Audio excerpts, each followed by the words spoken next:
Inaabangan na po ng maraming Filipino ang pagdating sa bansa ni Pope Francis sa darating na January 15. Si Pope Francis po ang ikatlong Santo Papa na bibisita sa Pilipinas kasunod ng matagumpay na pagbisita sa bansa na Pope Paul VI at Pope John Paul II ilang taon na ang nakakaraan.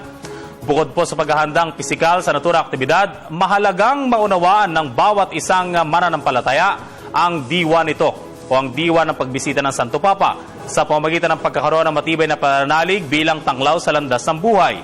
Ang kahalagaan ng pagbisita ng Santo Papa sa bansa at ang mga dapat tandaan upang maisapuso ito, alamin sa report ni Benj Bondok.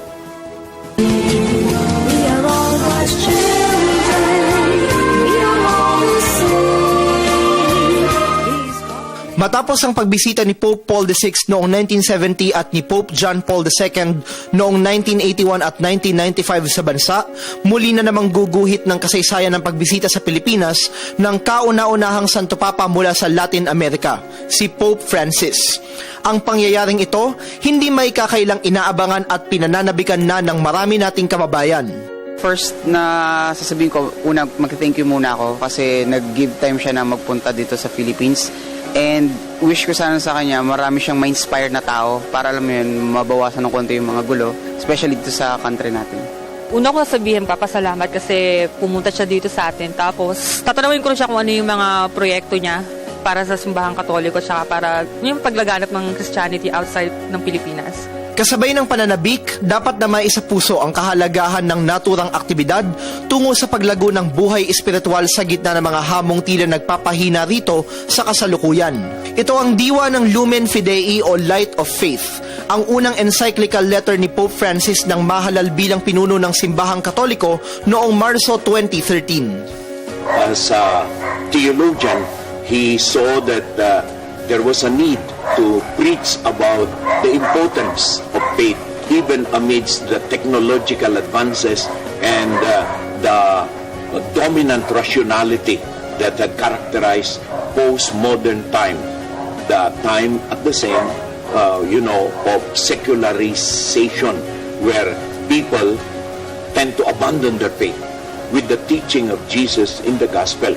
He is the light and faith is the light to guide us through life, to lead us to our goal. That is the point of the encyclical, that faith is the light, and that light is Christ. And it is Christ who is the way to the fulfillment of our human destiny.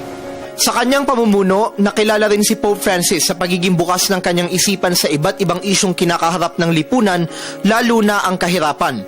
At kung ito ang pag-uusapan, hindi nalalayo ang sitwasyon ng mga Pilipino sa kalagayan ng kanyang mga kababayan sa Argentina, isang bagay na nagpapatotoo sa kanyang paniniwalang dapat na maging mapagpalaya ang pananampalataya.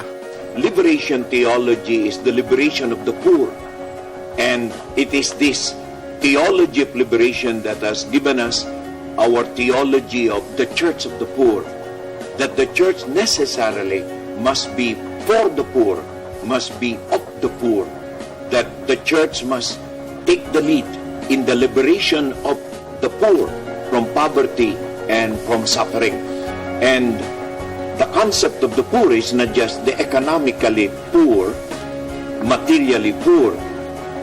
These are the politically poor, those who are deprived of their rights. These are socially poor, those who have been marginalized in society.